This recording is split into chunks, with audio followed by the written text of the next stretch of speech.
Amém. Amém. Bom, graça e paz a todos, da parte de Cristo. Nós vamos estar lendo aqui Carta de Paulo aos Colossenses, capítulo número 1, e o versículo 24, que nos diz assim: regozijo-me agora no que padeço por vós, e na minha carne cumpro o resto das aflições de Cristo, pelo seu corpo, que é a igreja, da qual eu estou feito ministro, segundo a dispensação de Deus, que me foi concedida para convosco, para cumprir a palavra de Deus, o mistério que esteve oculto desde todos os séculos e em todas as gerações, e que agora foi manifesto aos seus santos, aos quais Deus quis fazer conhecer quais são as riquezas da glória deste mistério entre os gentios, que é Cristo em vós, esperança da glória. Está vendo? Um mistério que estava oculto, Deus fez que fez manifestar agora. Para quem? Para os gentios. Quem são os gentios? Os gentios somos nós. Nós somos os gentios. Então nós estamos aqui, gente, com um estudo que nós vamos falar sobre a blasfêmia contra o Espírito Santo, um tema muito polêmico, muito difícil de se entender.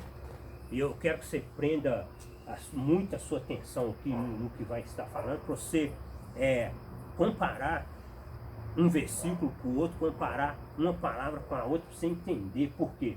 Porque o povo fala sobre essa blasfêmia contra o Espírito Santo, só que a blasfêmia contra o Espírito Santo, para muitos, ela varia de grau. Ela tem o seu grau. A blasfêmia, ela não está limitada ali só dentro de um quadrado, não. Ela tem um grau de variação. Ela tem a escala. Então, são vários tipos de blasfêmia. E é uma das blasfêmias que Deus me mostrou dentro da Bíblia Sagrada. Eu quero, pela graça de Deus e a direção do Espírito Santo, estar revelando para os irmãos hoje e mostrando. Se vocês tiverem alguma dúvida, depois, quando terminar, vocês podem me chamar e pode perguntar. Agora, se vocês quiserem fazer alguma pergunta aí de onde você estiver, que esteja dentro do assunto, na graça de Deus aqui, nós vamos estar, em nome de Jesus, tirando as dúvidas, a blasfêmia contra o Espírito Santo. Hebreus 10, 28 nos diz assim: quebrantando alguém a lei de Moisés, morre sem misericórdia, só pela palavra de 2 ou 3 testemunhos. Isso aqui é a lei. Quebrantando alguém a lei de Moisés, ele morre pela palavra de 2 ou 3 testemunhos. Quem, gente, pecasse na lei ou transgredisse a lei de Moisés, ele morria pela boca de 2 testemunhas. Ele era apedrejado. Se ele falhasse na lei, ele era apedrejado. Só que aí Paulo vem na graça. Olha o que Paulo vai dizer na graça. Moisés na lei, aqui já é na graça. Quem quebrantasse a lei de Moisés, ele morria pela boca de 2 ou 3 testemunhas, apedrejado. E na graça, olha o que Paulo fala: de quanto maior castigo cuidai vós, será julgado merecedor aquele que pisar o Filho de Deus e tiver por profano o sangue da aliança com que foi santificado e ultrajou o Espírito da graça. Paulo está falando a graça. O que vai acontecer com a pessoa que tiver na graça, que pisar o Filho de Deus? Olha o que acontece. O castigo que ele vai merecer, olha lá, ó, de quanto maior castigo cuidar de vós, será julgado merecedor aquele que pisar o Filho de Deus e tiver por profano o sangue da aliança com que foi santificado e ultrajou o Espírito da graça. Vocês estão vendo aqui as duas palavras grifadas aqui, profano e ultrajou? Profano e ultrajou. Põe para nós, vocês vão entender. Profano, a palavra profano. Profanação. O que significa profanação? O que Paulo está falando? Desrespeito ou violação do que é santo, sagrado, sacrilégio, profanidade de um profanidade de um templo. Só que esse templo que Paulo está falando não é um templo feito com pedra, feito com tijolo, com cimento, não. Não é um templo de 4 paredes que Paulo está falando aqui, não. Olha lá, a profanação que Paulo está falando, é profanar o sangue da aliança. Ó, desrespeito ou violação do que é santo, sagrado, sacrilégio. Profanidade de um templo. Ultrajar, ofender gravemente, afrontar, desonrar, insultar. Profanação.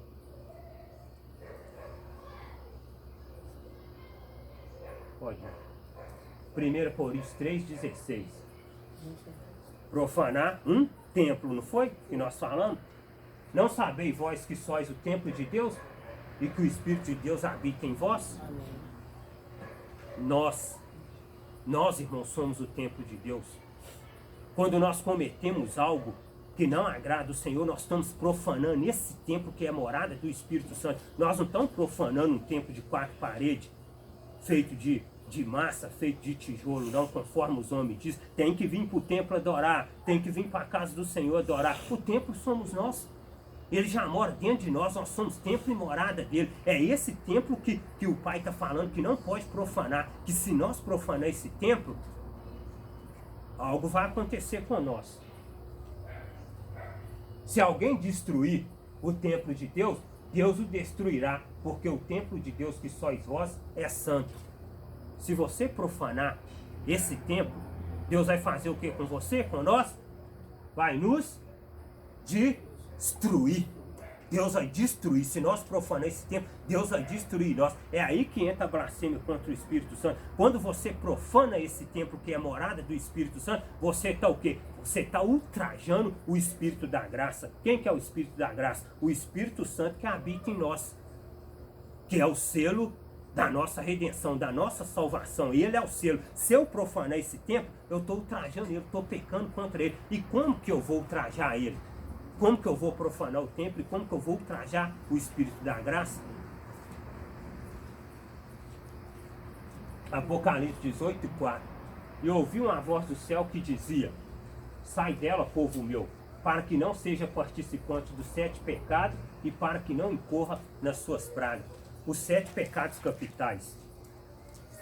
Eu vou pegar uma palavra que está dentro dos 7 pecados capitais e nós vamos entender aqui, vocês vão entender o que significa. Ó, avareza. Essa palavra avareza, ela está embutida dentro dos 7 pecados capitais. O que falou lá? Sai dela, povo meu, para que não seja participante dos 7 pecados. Os 7 pecados capitais, se você buscar lá, você vai encontrar a avareza lá no meio. Ela é um dos 7 pecados capitais. Olha lá, avareza. Apego excessivo e descontrolado aos bens materiais e ao dinheiro. Gente, o que acontece dentro dos templos? Apego excessivo e descontrolado aos bens materiais e ao dinheiro. Ó, só pensa nisso. Só pensa nisso. Campanha, oferta, dízimo. Tem que ter, só pensa nisso. Apego excessivo e descontrolado aos bens materiais e ao dinheiro. Olha o que isso se transforma em. Olha o que isso vira. Nesse sentido, o pecado da avareza conduz a idolatria. Olha, conduz a idolatria. Que significa tratar como se fosse Cristo algo que não é. Pesou mais ainda, sabe o que é isso aqui? Nesse sentido, o pecado da avareza conduz à idolatria, que significa tratar como se fosse Cristo algo que não é. Sabe como você profana o templo? Sabe como? Comendo pão e bebendo suco. Na Santa Ceia. Comendo pão e bebendo suco, você profana o templo. Sabe por que você profana ele? Tratar como se fosse Cristo algo que não é. Esse é o corpo de Cristo. Trata o pão como se o pão fosse Cristo. E o pão é Cristo ou é o pão que o padeiro faz? Idolatria. Está profanando o templo. Tratar como se fosse Cristo algo que não é. O pão não é Cristo. O pão é o pão que o padeiro faz. O pão que o Eduardo faz. O pão que o Rosimário faz. Tratar como se fosse Cristo algo que não é. Então, quando você entra nessa prática, nesse costume, você está o quê? Você está profanando o templo. Nesse sentido, o pecado da avareza conduz à idolatria, que significa tratar como se fosse Cristo algo que não é. Aí as pessoas tratam dinheiro como se fosse Cristo, coloca dinheiro no lugar de Cristo, coloca pão no lugar de Cristo, coloca suco no lugar de Cristo, faz uma bagunça, uma confusão tremenda. Profanação do templo, blasfêmia contra o Espírito Santo, porque quem profanar contra o templo, Deus vai destruir o templo. Você destrói o templo, Deus vai te destruir, sem misericórdia. 1 Coríntios 10, 14. Portanto, meus amados, fugir da idolatria. Paulo está falando. Portanto, meus amados, fugir da idolatria. Um tipo de idolatria é a Santa Ceia. É duro falar essa verdade, mas se o Pai revelou, ela tem que ser dita. Um tipo de idolatria, tratar como se fosse Cristo aquilo que não é. 1 Coríntios 10, 17. Porque nós, sendo muito, somos um só pão e um só corpo, porque todos participamos do mesmo pão. Aí eu pego e pergunto para vocês, porque nós, sendo muitos, somos um só pão. E aí? É o pão? É o pão lá que parte lá para celebrar que é o corpo de Cristo? Ou é a igreja? A igreja. Quem que é o corpo de Cristo? A igreja ou o pão? A igreja lá, ó. Porque nós, sendo muitos, somos um só pão. Porque nós, sendo muitos, somos um só pão e um só corpo. Porque todos participam do mesmo pão. Que mesmo pão que é esse que ele está falando que todos participam? A nossa comunhão em Cristo, irmãos. A nossa comunhão em Cristo. Paulo não está falando aqui de um pão feito pela mão do padeiro, não. Porque senão ele tinha que falar assim, ó, porque nós, sendo muitos, somos um só pão de sal. Porque nós, sendo muitos, somos um só pão e um só corpo. Ele está chamando quem de pão? Ele está chamando nós de pão. Nós somos o pão. Porque nós, sendo muito, somos um só pão e um só corpo. Porque todos participam do mesmo pão.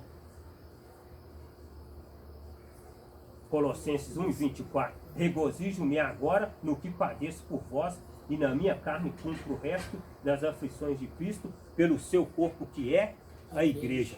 Pelo seu corpo que é o pão? Pelo seu corpo que é o pão picado, pão partido? Pelo seu corpo que é a igreja. O corpo de Cristo, gente, é a igreja. O corpo de Cristo não é um pão. Paulo deixou isso bem claro. Vós, na minha carne, cumpro o resto das aflições de Cristo pelo seu corpo, que é a igreja. 1 Coríntios 12, 27. Ora, vós sois o corpo de Cristo e seus membros em particular. Nós somos o corpo de Cristo. O corpo de Cristo não é um pedaço de pão. Não é um pão. Nós somos o corpo de Cristo. Nós somos morada do Espírito Santo. Nós somos templo do Espírito Santo. Só que se nós profanar esse templo, Deus vai destruir nós. E só tem um jeito de nós profanar esse templo. E nós vamos ver isso. 1 Coríntios 6 e 15.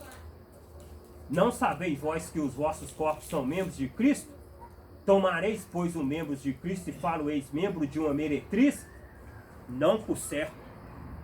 Aí as pessoas veem uma palavra como essa aqui, viram e falam assim, ó, o irmão vai pro prostíbulo, coabitar com meretriz. Lá vai arrumar prostituta nas esquinas, não. Isso aqui é espiritual, irmão. Paulo está comparando as coisas que espiritual com espiritual, o que está falando? Não sabeis vós que os vossos corpos são membros de Cristo? Tomareis, pois, os membros de Cristo e falo-eis membro de uma meretriz? Não por certo. Que meretriz que é essa? Ou não sabeis que o que se ajunta com a meretriz, faz-se um corpo com ela? Porque serão, disse, dois numa só carne. Juntou com a meretriz? Fez um corpo com ela. Participou dos banquetes dela, das iguarias que ela oferece, fez um corpo com ela. Quem que é essa meretriz? Nós vamos saber quem é essa meretriz. Apocalipse 17, 5. E na sua testa estava escrito o nome mistério, Babilônia, a grande, a mãe das meretrizes e abominações da terra. Ah, ela aí, ó, a meretriz aí. Fez um corpo com ela, meu filho, ó. Tem nada com Deus. Deus não faz parte disso, não. Fez um corpo com a meretriz, se juntou com ela, já era. Você está prostituindo, está adulterando, está profanando o templo do Espírito Santo. Fez um corpo com a meretriz. Que meretriz que é essa? Babilônia, a grande, a mãe. A Babilônia, quem é? A Babilônia é a grande prostituta que está em Roma, na capital das 7 colinas. E as filhas dela são quem? São as meretrizes, as denominações que estão espalhadas nos 4 cantos da terra. Tudo o quê? Tudo servindo idolatria para os irmãos. Tudo adulterando a palavra de Deus e ensinando conforme a natureza humana. Não tem nada de espiritual. Mas se Deus não revelar e não mostrar, não tem jeito. 1 Coríntios 11, 20. De sorte que quando vos ajuntarem num lugar, não é para comer a ceia do Senhor. Gente, o próprio Paulo está falando. Chega o dia da ceia, que desespero. Se tem alguma coisa para fazer, eu não posso quebrar. Eu não posso deixar de ir. Eu tenho que ir. Se tem alguma fazer para fazer, não pode fazer porque tem que estar lá. Rudimento, sabe o que é isso? Escravidão. Coisas que prendem a pessoa na religiosidade, coisas que prendem a pessoa no sistema religioso. Religião. De sorte que quando vos ajuntar em um lugar, não é para comer a ceia do Senhor. Então é para quê, Paulo? Não é para comer a ceia, não? Sabe qual de quê? Que Paulo falou isso aqui? Porque o que ele estava fazendo lá era jantar.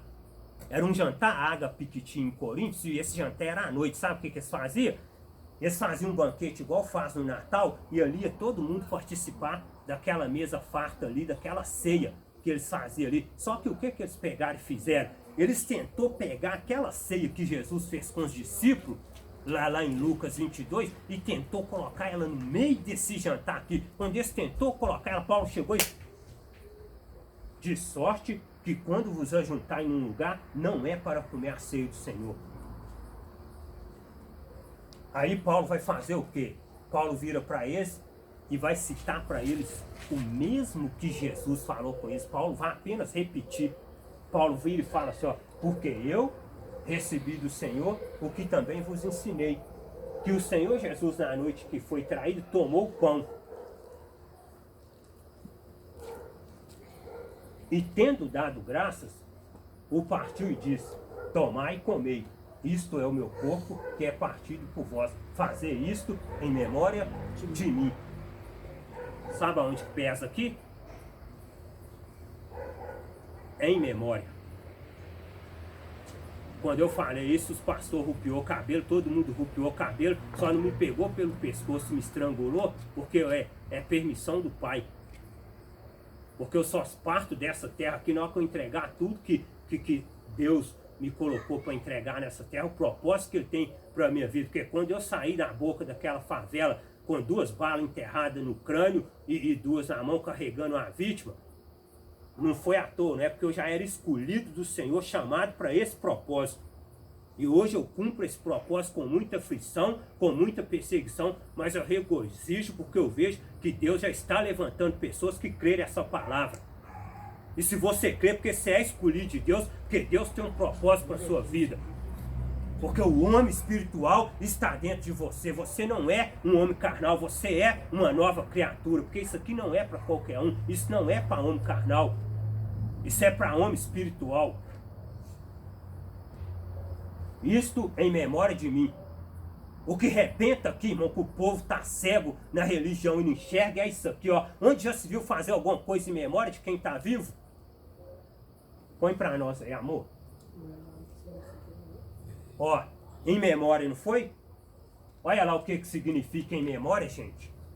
O mesmo que em memória, o mesmo que em memória, expressão usada para homenagear alguém já falecido. E aí eu pego e pergunto para vocês, nosso Cristo ressuscitou ou não? Ou está no túmulo? Nosso Cristo já ressuscitou. Ele está vivo. Glorifique e exalta o nome dele. Ele está vivo. Ele ressuscitou. Se nós chegar lá no túmulo dele, vai estar escrito lá assim, ó, ele não está mais aqui. Ressuscitou. Em memória. Fazer isso em memória de mim. Por que ele falou fazer em memória de mim? Porque naquele dia que ele falou com os discípulos, ele lá ia para a morte. Ele lá ia carregar a cruz e lá ia para o madeiro. Ele ia morrer. Então faça em memória de mim, porque daqui a pouco eu vou morrer. Só que lá, o que é em memória? O mesmo que em memória, expressão usada para homenagear alguém já falecido. Quando as pessoas entram, gente, na prática da ceia, sabe o que acontece? Uma coisa muito bem bolada, muito bem planejada pela serpente, que pegou os incautos no laço. Pegou as pessoas no laço, sabe qual de quê? Porque quando você faz alguma coisa em memória de quem está falecido, sabe o que você está praticando? Adoração a morto. Nós estamos adorando a morto. Quem pratica a Santa Ceia está adorando morto. Porque aqui fala lá, gente, ó, em memória, homenagear alguém já falecido. Você vai homenagear gente morto? É o mesmo que ir no cemitério no dia de finado e colocar flor nas catatumbas. É o mesmo, você está homenageando um morto. Aí, meu Jesus está vivo? Meu Cristo está vivo, eu vou homenagear meu Cristo morto? Nosso Cristo ressuscitou, gente. Como é que nós vamos ficar homenageando um Cristo morto? Aquela prática torna-se o quê? Adoração a morto. Só que para isso, para enxergar isso, os olhos espirituais têm que abrir. Deus tem que tirar a venda dos olhos, igual ele tem tirado da minha e está tirando de muito nesses dias, vai tirar. Será que nós que conhecemos a palavra queremos ir no cemitério no dia dos mortos e levar raminho de flor para os nossos parentes? Nós conhecemos a palavra. Todas as coisas me são lícitas, mas nem tudo me convém. Todas as coisas são lícitas, mas nem tudo edifica, não edifica. Então, em memória, fazer isso em memória de mim. O mesmo que em memória, expressão usada para homenagear alguém já falecido. Aí fica todo mundo, gente, homenageando um Cristo que está vivo, como se ele tivesse morto. E ele não está morto. Quando faz em memória dele, você está falando que ele está morto. Aí olha o que Paulo vai dizer. Semelhantemente também, depois de cear, tomou o cálice, dizendo: este cálice é o Novo Testamento no meu sangue. Fazer isto todas as vezes que beberdes em memória de mim. Porque todas as vezes que comerdes este pão e beberdes este cálice, anunciai a morte do Senhor até que venha. Sabe o que Paulo está falando aqui? Outro trecho errado aqui que ninguém explica. Só que eu vou explicar para vocês agora. Sabe o que Paulo está falando? Quando Paulo viu que eles estavam praticando o ato da ceia, Paulo virou para eles e falou com eles assim, que ó, toda vez que vocês comerem esse pão e beber esse cálice, falando que é a ceia do Senhor, vocês vão ficar anunciando que ele está morto até a volta dele, até ele vir. Enquanto vocês estiverem comendo pão e bebendo suco, vocês vão ficar falando que Jesus está morto até o dia dele vir. Lê o texto com sabedoria. Olha, lê o texto com sabedoria. Ó, porque todas as vezes que comerdes esse pão e beber este cálice, anunciais a morte do Senhor até que ele venha. Se vocês ficassem comendo e bebendo, eles iam ficar anunciando a morte do Senhor até o Senhor vir. O que acontece? Todo segundo domingo do mês, ou uma vez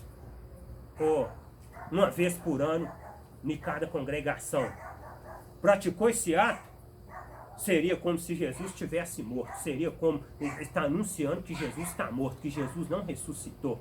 Aí Paulo vira e fala: portanto, qualquer que comer este pão ou beber o cálice do Senhor indignamente, será culpado do corpo e do sangue do Senhor.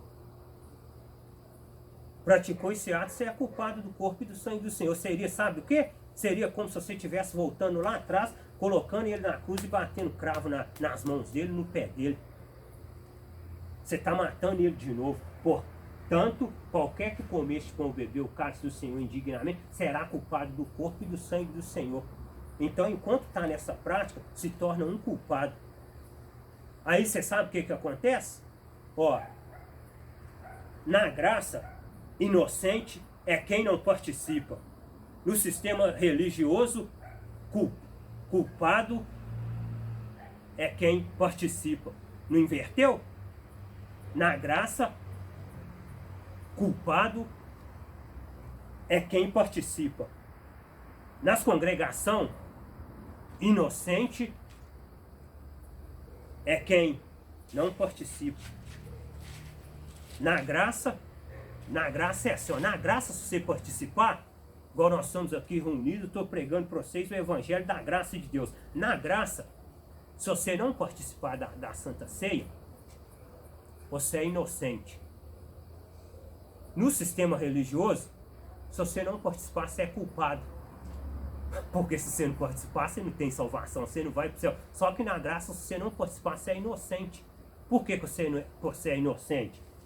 Porque você não é culpado do corpo e do sangue de Cristo, então você é inocente. Na graça. 1 Coríntios 11, 29. Porque o que come e bebe indignamente, come e bebe para a sua própria condenação, não discernindo o corpo do Senhor. É aí que entra a palavra indignamente, não discernindo o corpo do Senhor. Quem estava aqui no outro estudo, viu nós dando essa explicação aqui. Só que nós não tínhamos falado profundo sobre a ceia. O que é discernir o corpo do Senhor? Se eu chegar para você com um pedaço de pão, Mário e Douglas, e falar com vocês assim, aqui ó, isso aqui é o corpo de Cristo ou é pão? O que você vai falar para mim? É pão, ué. É pão? Não, você vai falar, é o corpo de Cristo, Rosimário. Isso aqui é pão ou é o corpo de Cristo? Pão. É o pão que o padeiro faz. Só que o que acontece? Quem come e bebe para a sua própria condenação, não discernindo o corpo. O que não é discernir o corpo do Senhor? Discernir o corpo do Senhor é isso. Ô gente, pelo amor de Deus, não é impossível que eu não consiga discernir que isso aqui é um pedaço de pão. Não é impossível que eu não consiga discernir que isso aqui não é o corpo de Cristo. Isso é pão.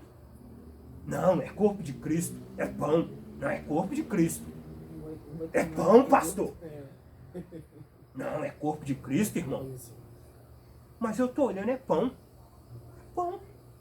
É isso que Paulo está falando, discernir, saber discernir as coisas. É pão, é corpo de Cristo. Porque se fosse para ser o corpo de Cristo mesmo, teria que estar aqui para nós partir e comer. Mas o corpo dele é quem? A igreja. E Paulo falou, há um só corpo, um só espírito. Então só existe um corpo na face da terra. E o único corpo que existe que está na face da terra não é um pedaço de pão, é a igreja. Nós somos o corpo de Cristo. A igreja é o corpo de Cristo, não é o pão. O pão não pode tomar o lugar da igreja, porque a igreja é o corpo de Cristo. Aí, olha, 1 Coríntios 11 e 30. Essa prática, gente, olha que rumo que ela leva, o que ela faz com as pessoas. Por causa disto, há entre vós muitos fracos e doentes, muitos que dormem. Aí eu pego e te falo com você, o que tem acontecido hoje? Ô gente, a religião tem feito de tudo para aprumar. Tem rastejado igual cobra para tentar aprumar. Por isso que a igreja enfraqueceu. Por isso que a igreja ela vai enfraquecendo a cada dia. Por isso que ela enfraquece. Aí fica assim, tem que ter campanha de oração, tem que jejuar não sei quantas horas, tem que sacrificar, tem que fazer isso, aquilo para fortalecer. E cada dia morrendo as mínguas, cada dia ficando fraco, por causa dessa prática. Por causa disso, há entre vós muito fracos e muitos que já dormem, que morreu, que dorme espiritualmente. Dorme espiritual. Está dormindo espiritual, ele não sabe, ele não tem nem mais noção das coisas espirituais não. Para ele tanto faz, tanto fez, ele está dormindo espiritual. Fracos e doentes. Por causa dessa prática. Agora você quer ficar forte no espírito? Num homem espiritual? Come aquilo que Deus te der, mas não alimenta a carne não, porque isso aqui alimenta a carne, ó. Isso aqui satisfaz a carne. Quando você está com fome, o que você faz? Vou tomar um café agora. Vai lá, pega um pão, passa manteiga e quando sua carne não fica satisfeita, isso aqui é satisfação para a carne. O espírito alimenta, sabe de quê? O espírito alimenta disso aqui, ó. Palavra viva e eficaz. que o Espírito alimenta. O Espírito não alimenta de pão, não. Pão você come, digere e vai embora. A palavra não. Você come, ela entra dentro de você e te transforma, te muda. Isaías 40, versículo 25. Olha para vocês verem. O que o Senhor está falando ali? A quem, pois, me comparareis para que eu lhe seja igual? Diz o santo. Ele está perguntando. Com quem que vocês vão me comparar, gente? Ô, gente, pelo amor de Deus, vocês estão me comparando com pão? Eu não posso ser comparado com nada, não. Ele não pode ser comparado com nada, gente. Ele não pode ser comparado com fita, comparado com cajado, comparado com tijolo, comparado com colher de pedreiro, comparado com vassoura, comparado com celular. Ele não pode ser comparado com nada. Ele é santo, ele é o único e tremendo. A quem, pois, me comparareis? Para que eu lhe seja igual? Não tem nada igual a ele, não. Não tem ninguém igual a ele, não. Aí compara um pão com ele. A quem, pois, me compararei? Isso é profanar o templo. Comparar o pão com ele, você está ultrajando o Espírito da graça, você está profanando o templo que é a morada do Espírito. Você está o quê? Você está cometendo uma blasfêmia, porque a partir do momento que você insulta o Espírito Santo, que é o selo da promessa, você está blasfemando. Insultou ele, blasfemou dele. 1 Coríntios 3,17. Se alguém destruir o templo de Deus, Deus o destruirá, porque o templo de Deus que sois vós é santo. Destruiu, irmão, o templo de Deus, Deus vai destruir a pessoa. Por quê? Porque o templo de Deus que somos nós é santo. E como que eu destruo o templo de Deus? O templo de Deus é destruído com essas profanações, com esses tipos de liturgia, esses tipos de coisa. Aí você vira para mim e fala para mim assim: irmão, mas vem cá,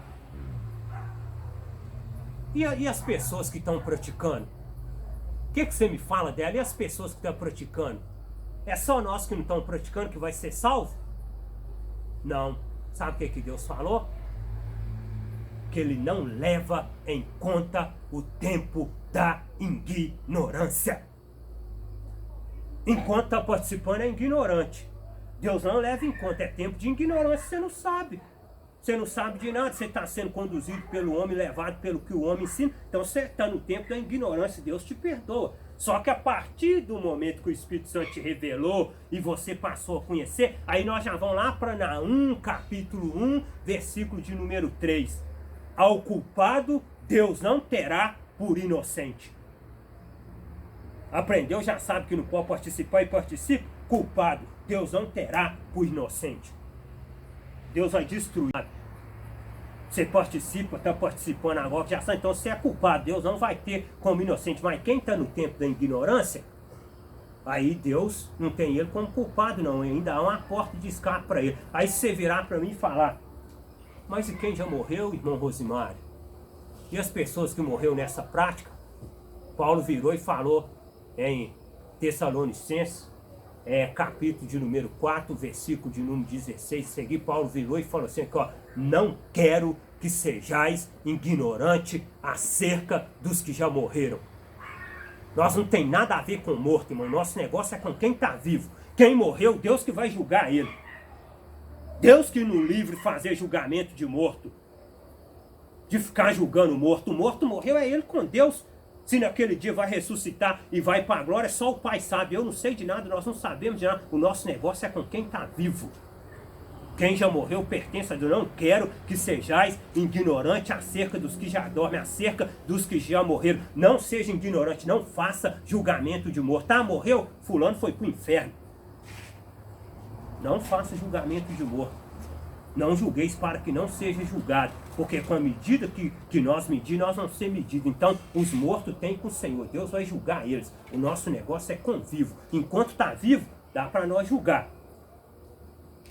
Ô irmão, tá errado. Não é assim, não é assim. É dessa forma aqui. Você não está vendo que está errado? É assim. Enquanto está vivo, dá para fazer julgamento. O apóstolo Paulo falou que nós vamos julgar até os anjos caídos. Quanto mais as pessoas dessa terra, nós não podemos julgar? Podemos sim, mas dentro da palavra. de acordo com a palavra. Não é julgar a pessoa para condenação, é julgar a pessoa de acordo com a palavra, examinar a palavra para julgar se está certo ou errado. Se estiver fora da palavra, aí, como se diz, né? Todo aquele que crê será salvo e aquele que não crê será condenado. Não quer crer, não? Vai ser condenado. Ô, gente, ó, terminamos o estudo. Eu até fiz aqui assim para continuar, mas ó, já terminamos o estudo. Da graça. Da palavra de Deus. Então, gente, ó, blasfêmia contra o Espírito Santo. Deu para vocês entenderem o que é? Amém. Profanar o templo do Espírito Santo. Profanou o templo, você está blasfemando. Por quê? Deus não falou que vai destruir? Deus falou que vai destruir aquele que profanar o templo. E se Deus vai te destruir, o que Jesus falou? Que o único pecado que não tem perdão é qual? Não é a blasfêmia contra o Espírito Santo? Se ele está falando que se eu profanar o templo, ele vai me destruir, se ele vai me destruir, eu sou salvo? Não, não sou salvo. Se ele vai me destruir, então alguma coisa eu fiz contra o Espírito Santo, porque ele é o selo da promessa. Se eu ultrajar ele, ou falar alguma coisa a respeito mal dele, ou censurar ele, o que acontece? Eu estou blasfemando contra ele. Se eu blasfemar contra ele, eu estou profanando o templo. E eu profanando o templo, Deus vai me destruir. Então, vocês têm alguma dúvida? Amém?